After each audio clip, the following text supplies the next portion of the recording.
এটা তো বাপরে মারছেন লাস্টে ধরা পড়লো যে ওইদিকে ওইদিকে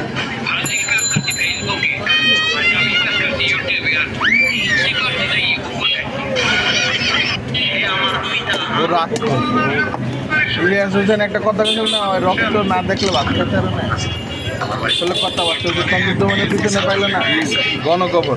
ছাত্রলীগ বাম হয়ে গেছে, আমরা আবার সাধারণ ছাত্র হয়ে গেছে। সাধারণ ছাত্ররা ট্রাফিক পুলিশ হয়ে গেছে, পুলিশরা আসামি হয়ে গেছে, আসামিরা আবার ভালো হয়ে গেছে, প্রবাসীরা বিপ্লবী হয়ে গেছে, মন্ত্রীরা আবার প্রবাসী হয়ে গেছে, বৈষম্য বিরোধী নেতারা আবার সরকার হয়ে গেছে, জামাত শিবির হয়ে গেছে, সাধারণ মানুষ আবার হয়ে গেছে।